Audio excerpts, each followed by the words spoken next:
Hello and welcome to this episode of A Mind of Her Own. My guest today is Dr. Allison Daminger. She's an assistant professor of sociology at the University of Wisconsin-Madison and the author of What's on Her Mind: The Mental Workload of Family Life. Daminger's research focuses on how and why gender shapes family dynamics, particularly the division of work and power in couples. Her award-winning scholarship has been published in the American Sociological Review, Gender and Society, and Journal of Marriage and Family, and featured widely in popular outlets such as The Atlantic, The New York Times, and The Guardian. So, Dr. Daminger, welcome to the podcast. Thank you so much for the kind invitation to be here. I'm delighted. So, I know we had talked before. I'm going to just jump right in as far as some questions about your book that came out not too long ago, but really was the culmination of 8 years or more interviewing couples about how they divide up the mental work of running a household, which I think is such an important topic. How did you get interested in this to begin with? Like, was there kind of a certain point or event, or how did you come into this work? It was a lot of serendipity, honestly. When you're applying to graduate school, you have to put together a proposal of, here's who I'm going to be as a scholar, here's what I'm going to study. And, now that I'm years removed from that, I can say that, that's a little bit of a made-up exercise, right? Nobody expects you to actually do that research, although some people do. And so for me, I had proposed something had nothing to do with gender, a little bit to do with family, but was more in areas of sociology that look at poverty and economic inequality. And I just couldn't get super excited about it, right? I was, putting together different proposals of how I might study the questions that I had posed, and nothing was really gelling. And then in my second semester, I was taking some classes where I was introduced to classic texts like Arlie Hochschild's book, The Second Shift. Right. And something about that just sort of sent off all these light bulbs in my brain of, oh, well, this would be interesting and that would be interesting. Because it just, despite being published in 1989, really had a lot of relevance to what I had seen my parents doing, what I was seeing my peers doing. So my question was, if so much has changed, right? Like why is this household labor so deeply unequal by gender? And around the same time, I was doing a class project for another course, and I happened to be interviewing parents about how they were making decisions about where to send their kids to school. And what I was hearing was a lot of we language, right? So we made this decision, me and my spouse. But when I pressed for more details, it was pretty clear that it was more often a she than a we, right? She was noticing that, hey, our child's in preschool. We're going to have to make this decision soon. She was figuring out what all the schools within a 2 mile radius were. She was talking to friends. She was getting open houses on the calendar. And then we were making a decision. So kind of putting those things together, I said, most of the research that we have on gender and housework is not designed to capture that decision-making inequality, right? And so what I set out to do was to understand, well, what if we think about decision-making and the related processes as work, right? How might that shape the way that mothers and fathers' experiences in households continue to differ? That's awesome. Well, that's so interesting. That's such a great book. The Second Shift is certainly one that has struck me as well at being so timely and so modern, and yet was published decades back. When you describe the phrase kind of mental workload, maybe we can define that for people. Like, what does that actually mean? Because I think that's sort of what we're describing here and what much of your research is discussing. Yeah, so you can think about this in a couple different ways. So the simplest, if I'm short on time, the elevator pitch is this is project management for the household, Mm-hmm. right? Slightly longer version is this is a set of mental processes that are geared toward figuring out what your family needs, what you owe to other people, and then how to ensure that those needs and obligations get fulfilled, right? And that can be broken down into a couple of key steps. So one is, hey, what are the needs or problems or opportunities that are on the horizon, right? This is anticipation or kind of putting your antenna up and scanning for potential issues that need to be addressed. Second is identifying options, right? This can be simple brainstorms. This can be a more extensive research process, right? This can involve talking to people or just thinking about it on your own. And then three is making a decision, right? What are we going to do? Here are the possible ways that we could address this need or problem, right? What's going to be the best one for us? And then finally, monitoring, because once you make a decision, often that's not the end, right? Because someone else was supposed to do something, or you're waiting for someone to get back to you, or you're waiting to see whether this thing that you're trying did actually solve the problem or address the underlying need, right? And if not, then you kind of have to go back to the drawing board to figure out another path forward.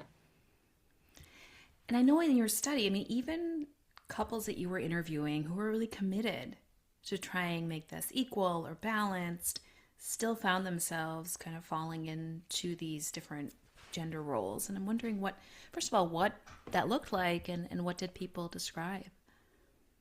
Yeah, so out of the different gender couples that I interviewed, 4 out of 5 were what I called woman-led, right? These were couples where she was sort of the cognitive laborer in chief. She was the one, with her antenna up, scanning constantly. She was the one, churning through possible options. She was the one doing the follow-up to make sure that things happened satisfactorily. And, most of the couples that I spoke with, not all, but most, wanted to distance themselves from sort of old school gender norms, right? They would say things like, well, I'm not like my dad, right? My dad was just, he worked, he came home, right? We barely saw him. My wife and I, we have something different, right? And so I think that it was striking to me that despite, wanting something like fairness or mutuality or balance, right? Very few of those couples were able to achieve it when it came to the division of this mental work.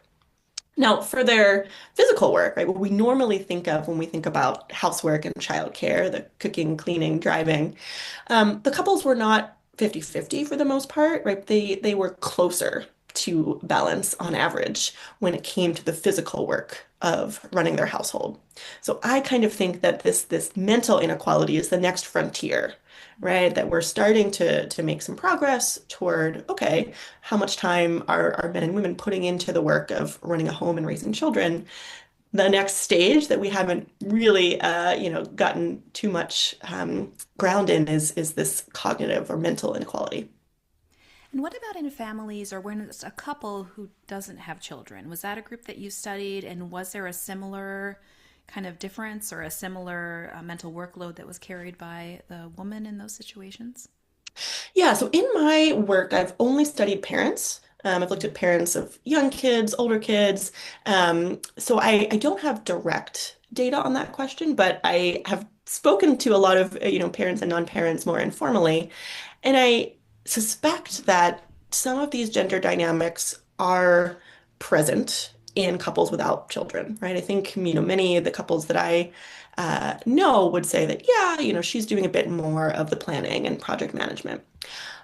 I think the difference, right, is that their overall mental workload is usually smaller, right? There are fewer people, fewer moving parts, right? There's also more independence of partners, right? So I don't need to be worried about where my husband is because, there's no one to be picked up. There's no one that, okay, if I'm out, he's got to be watching our daughter, right? So that's a difference.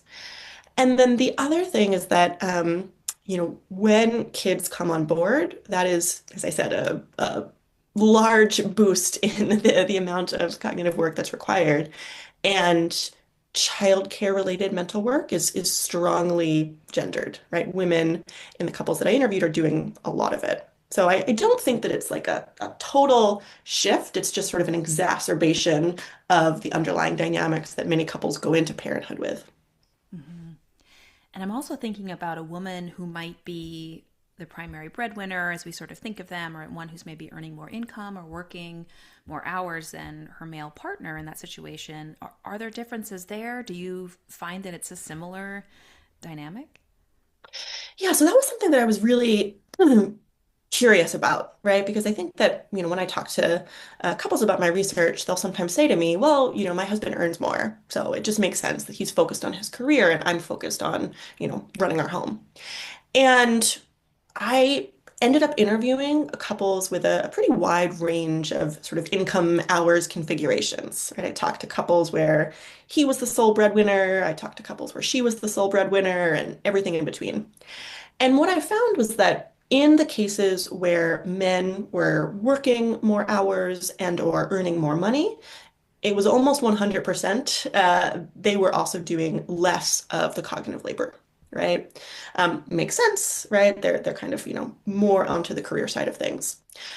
But in cases where that was reversed and she was doing, working more hours or earning more money, a lot of the time she was still doing more of the cognitive labor.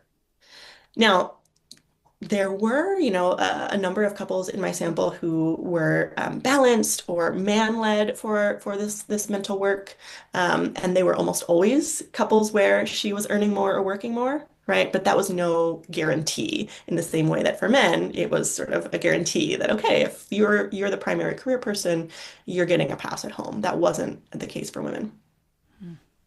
And what about, did you study same sex couples and how did those dynamics change in those relationships?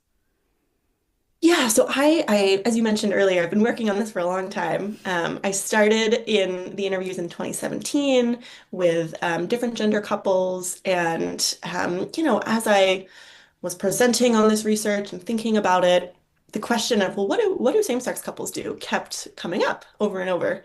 So in 2022, I conducted a round of interviews with queer couples, primarily gay and lesbian couples, but also some trans and non-binary individuals as well.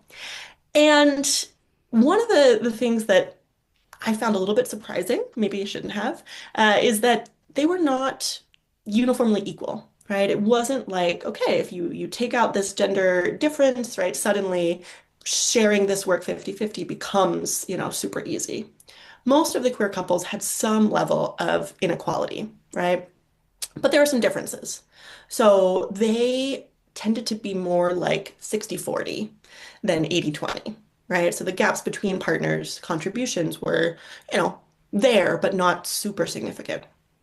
Another factor that stood out to me as a difference is that the queer couples were more sort of self-aware about these dynamics, right? They routinely told me that, oh yeah, my partner and I talk about this all the time, right? He's the one who's doing more of this stuff. We check in to make sure that we're both okay with it.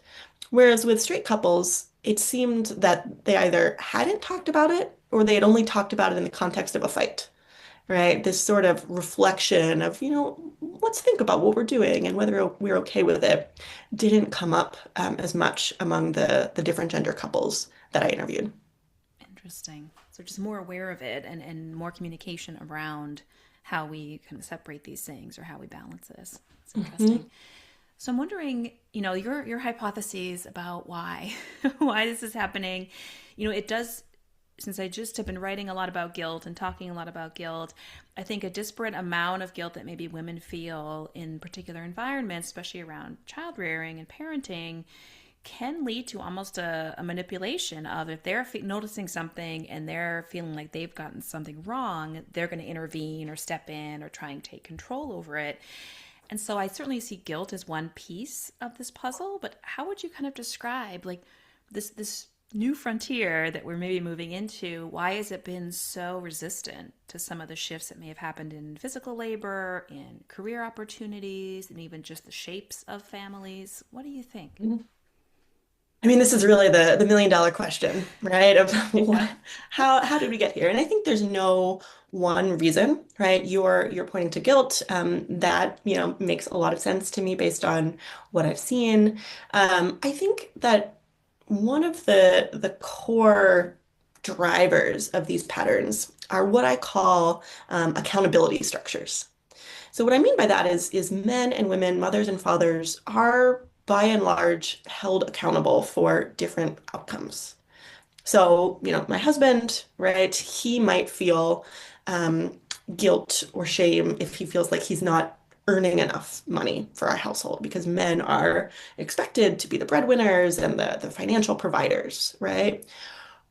Women are expected to be kind of the household managers. They are the ones who are expected to make sure that the kids appear a certain way, right? Make sure that the house appears a certain way. And if things go wrong, if the kid comes to school with, missing their clarinet on band day, or if guests come over and there's dog hair all over the floor, right? These are outcomes that, usually are going to be blamed on women. And what I think is subtle and tricky is that sometimes we actually get that pushback, right? I talked to a number of moms who had really heartbreaking stories about how they were sort of criticized for not doing what the mom was supposed to do, not showing up to every doctor's appointment, not being the one to manage, this health condition. So that happens, right? It's not necessarily something that people experience every day, but there's this sense that it could happen, right? That there's this possibility that you might be judged in this way that I think leads to you judging yourself and kind of operating with the sense that things have to go right, right? Or something bad could happen. And that, plays up all kinds of emotions, including guilt, anxiety, etc., some of which I know you've written about. Yeah, I mean, it certainly resonates. I'm laughing because my son literally texted me like, "Mom, I forgot this form. Can you please drop it off?" And of course, I'm the one he texts, or thinking about if my husband goes to pick one of them up and is running late, I feel this pressure that I'm going to be the one that the teacher's going to call, or the director of the musical is going Mhm. to call and say, "Where are you?" Or, gives me that reminder email like, "Make sure you pick up your kid on time." It really is kind of everywhere, and I think structurally in place. I guess one question I have, I mean, because I do find it challenging and it can really be exhausting, and certainly in women I've worked with in my practice, it's caused a lot of suffering because there was a sense that I'm not living up to these expectations, but there's not enough time in the day to approach these sky high expectations. So guilt is just constant.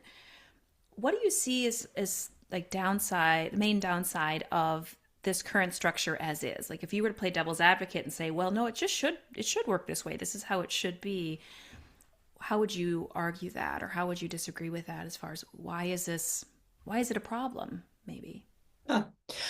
So, I mean, I am not someone who thinks that every household should, divide up cognitive labor perfectly 50-50, right? I think if that's something that you want to do and that works for your family, great, right? But I don't want to be in the business of saying, equal is the best option. But what I have seen is that a lot of people don't feel totally satisfied with the way they are currently doing things. Right. So for women, I think that's a little bit easier to see where women, like you're talking about, they feel burnt out, they feel stressed, they feel overwhelmed. And that was, particularly pronounced in cases where the work they were doing, they didn't even recognize it as work. Right. It was just stuff that they kind of saw as, oh, I think about these things all the time. Right. It's not like they could say, hey, this is part of the list of contributions that I make to my household, right? And so I think that kind of adds to the burden when we don't feel like it's seen, appreciated, etc. I also saw that, a number of women appeared to be making some career decisions with their heavy mental workload in mind. Right. So they were sort of putting some caps on or boundaries on what they felt they could do professionally. And for some women that's great, right? But for others, it represented more of a sacrifice. And then on men's side, I mean, I think that, part of what is challenging about, but also kind of cool about mental work is it's not all bad, right? I think normally, people often say more time on housework is bad, right? But with this mental work, there are a number of tasks that, if you said to me, hey, someone else is going to plan your daughter's first birthday, I'd be like, oh, but I don't want to do that. Right? I derive some pleasure from this, right? I get to kind of shape things. It's fun, right? And so I think that part of that comes from feeling connected to my family members, being like, oh, I know what she's gonna like. I can, set it up in this way, right? There's this closeness that comes from really knowing what your family members need and anticipating what will make them happy. Mm-hmm. And I think women have more access to that than men do in our current setup, right? And it's not necessarily the primary frame, but I do think that women have closer access to being able to kind of shape outcomes they value in their families. And that's something that men might also want access to. Yeah. I love that you pointed out, though, that a lot of it or some of it is not really seen or perceived by the person doing it as work. And I think that's like in my book, I talk about this guilt equation. Essentially, it's just the guilt is based on our expectations of ourselves. And like I said, that can be so sky high for women, minus what we perceive ourselves as doing. And like you're saying, when we just discount all of this as actual work or effort and time spent, attention spent, and we dismiss that, we might say, "God, what am I didn't do anything today, or I'm not doing what I should be doing. I'm not the one making money."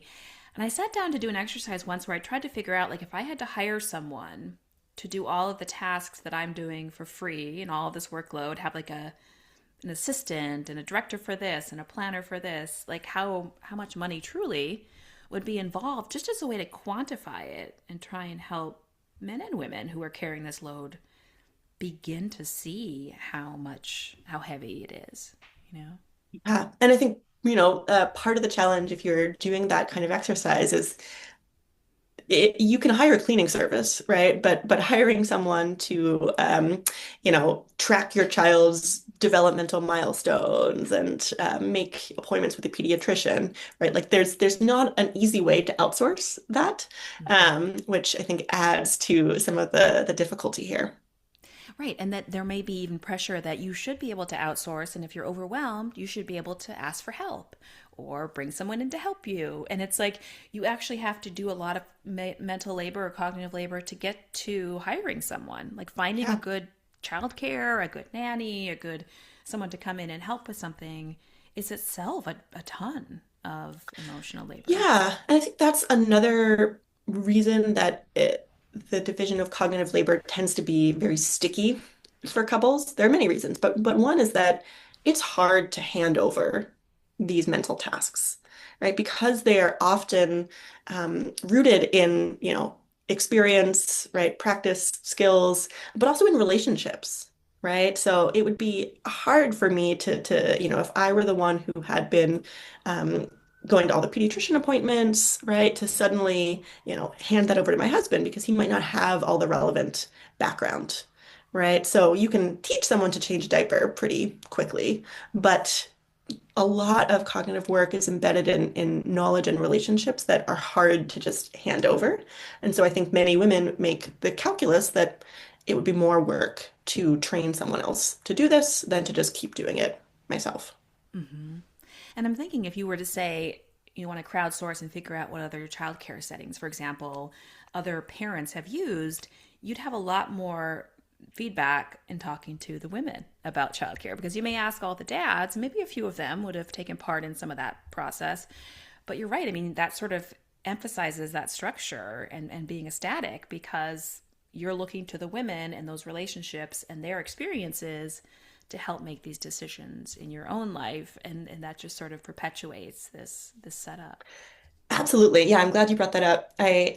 One of my memorable interviews was with a dad who, I was asking him about how he would learn about, if he wanted to sign his kid up for soccer or some other extracurricular, like how would he learn about what the options were in his town?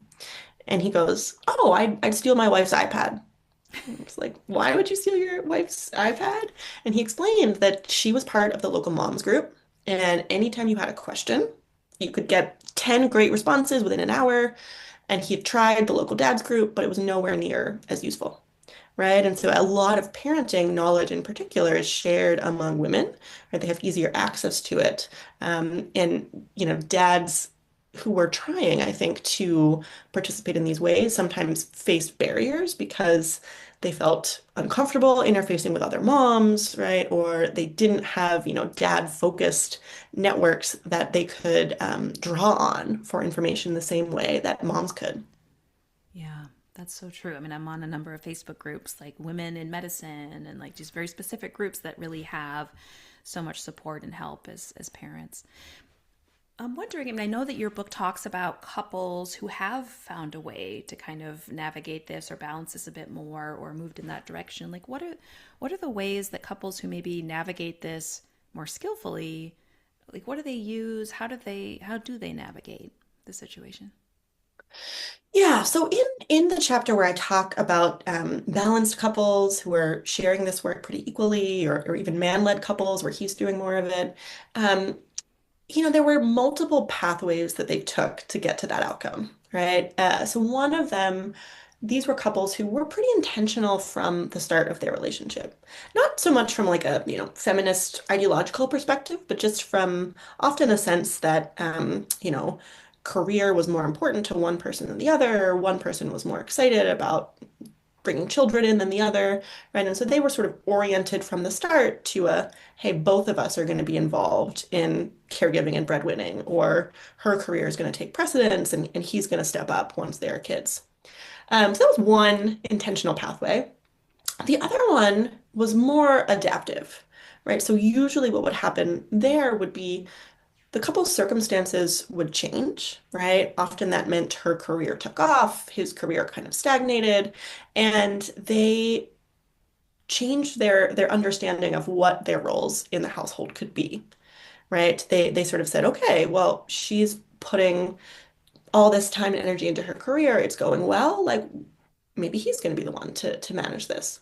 So I think, if we are extracting that to couples who are, thinking about making changes to their division of mental work today, I mean, part of it is just sort of um, recognizing what you're currently doing and then being able to imagine other possibilities, right? So one of the findings from the research was that couples often said, this is a function of our personalities, right? She's type A, he's laid back. And they sort of use that to imply that it has to be this way, right? It couldn't be otherwise.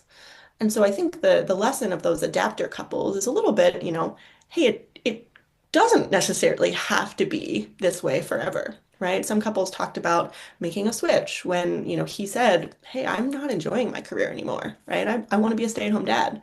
So they kind of had a more expansive sense of the possibilities and seemed to believe that there was power, that they were not stuck, right? So psychologists I know talk a lot about agency and self-efficacy, right? And so I think that for these couples, that was often higher, right? They didn't take it for granted that the way we've always done it or the way that most of our peers do it has to be the way that we keep doing it. And I see women alone in my practice coming in and talking about this, and there may be a dynamic where, in a straight couple that she really feels or wants her husband to take on more, feels she carries more than a disproportionate amount, is exhausted, but he doesn't really have much interest in or demonstrate much interest in changing because I think, he believes it's working or doesn't recognize how different her load is. Like, I'm wondering how you might talk to a woman in that situation as far as how do you communicate or how do you start a process of pushing back on these long-standing divisions. Yeah, I mean, that is such a tricky situation to be in, right? Because, if you are a woman in that position, I think you're making and ask that, yes, we talked about how there could be some benefits for him of, increased closeness with his children, increased ability to sort of steer the family's course. But it's more work, right? And so that can be a hard ask of someone. So what I often suggest to women in this position is to talk about how the current state of things is negatively impacting them, right? Like, okay, here's how I'm feeling, right? Here's how this is affecting me. I'm too stressed, I'm overwhelmed, I'm XYZ, fill in the blanks.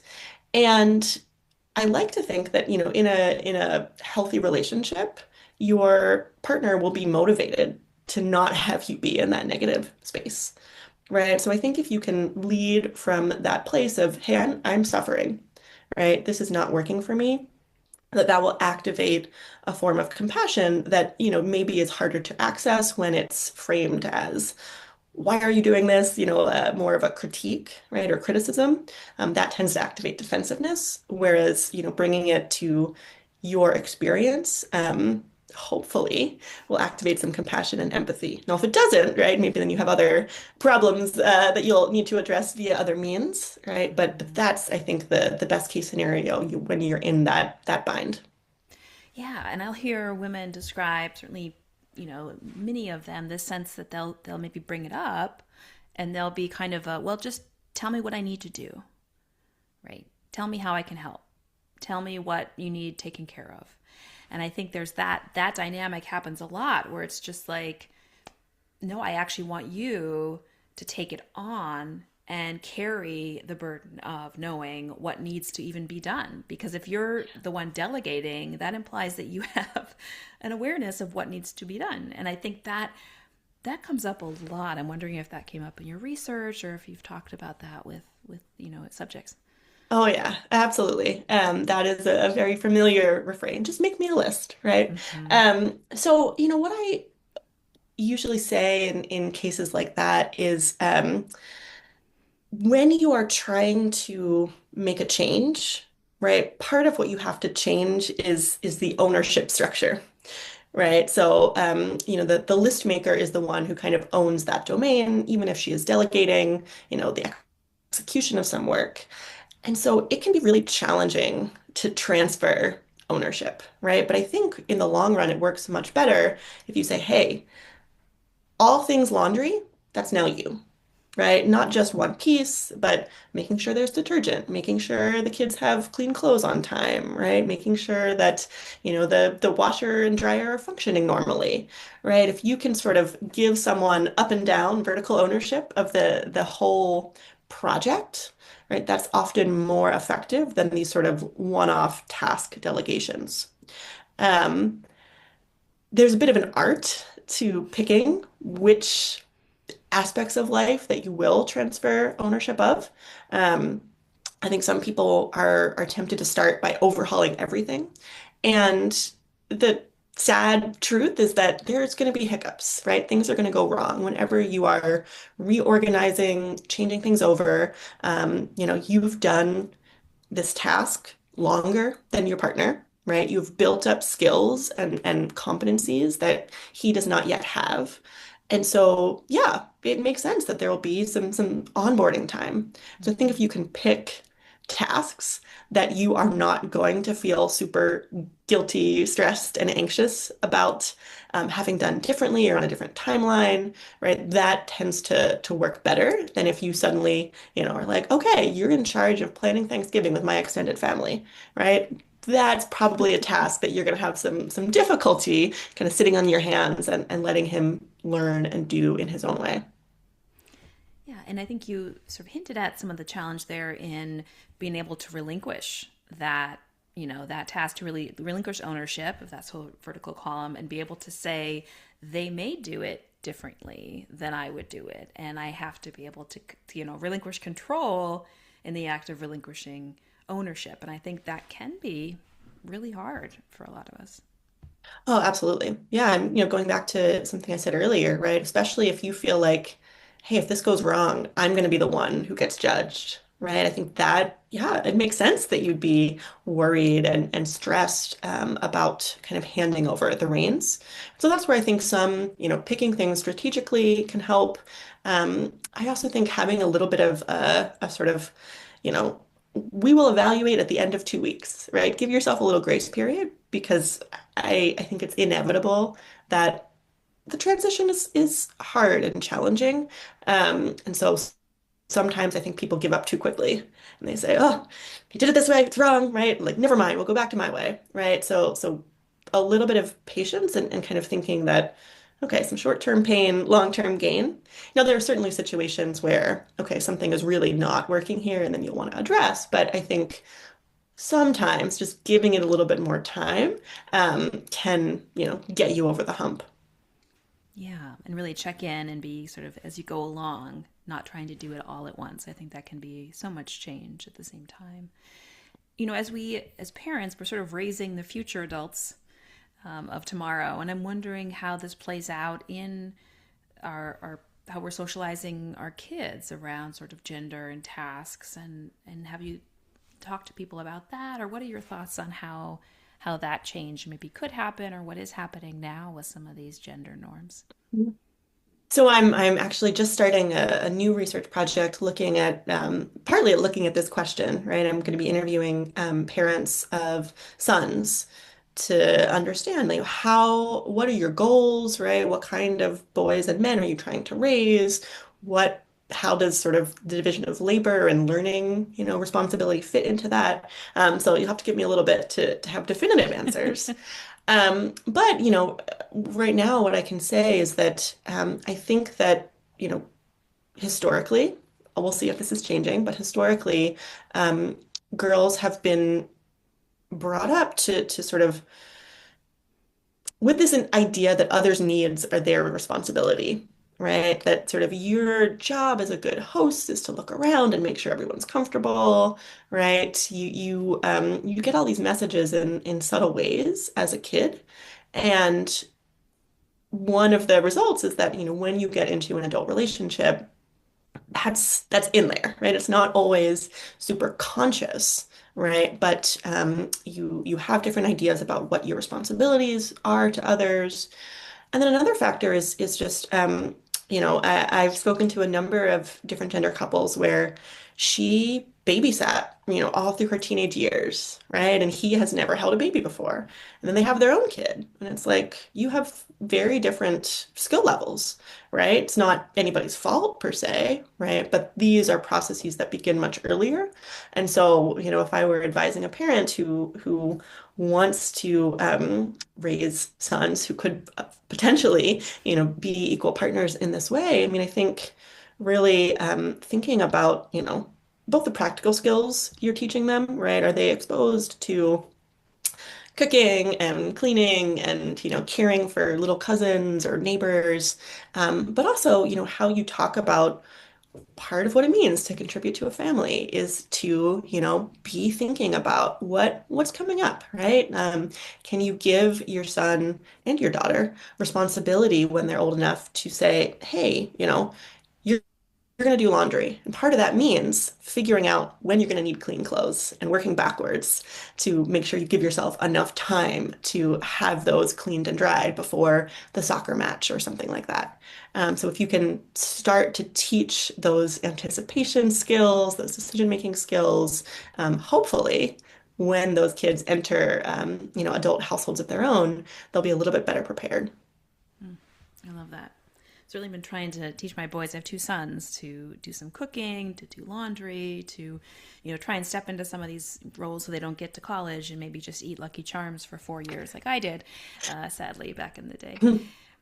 So we've been talking about kind of the interpersonal dynamic here and even just internal situation, and I'm wondering, as sort of my final broad category of question, if you could have a magic wand and kind of change something more structural, more cultural, broader in society, what do you think would actually make a difference in decreasing this disparity in mental, mental load? Yeah. So I think there are kind of two categories, right? So, or two kind of pathways to really making a difference. One pathway is, as you suggest, to, help couples to share this work differently, right? To make it easier to align their practice with their intentions. The other pathway that I think lends itself really nicely to structural changes is how do we make it less difficult to run a household, to raise children, etc. Right? I have an almost 1-year-old, and the process of finding childcare for her was a lot of mental work, right? And fortunately, I have a partner who was sharing in that work. But this is, an example of a system that, if we had high quality early childhood education that was sort of, subsidized by the state, right? It's publicly available. That process would presumably be a lot easier than what I did, which was, combing the internet, right? Trying to find on kind of not so great websites, what are the prices and who takes what, that kind of thing. If we can think about, well, what do families need? How can we provide it to them in a way that does not require so much mental work to access, to keep organized, right? Another example, for parents of older children is the school calendar does not match most employment calendars, right? Most employees work 12 months, most employees work to 5 p.m., not 3 p.m.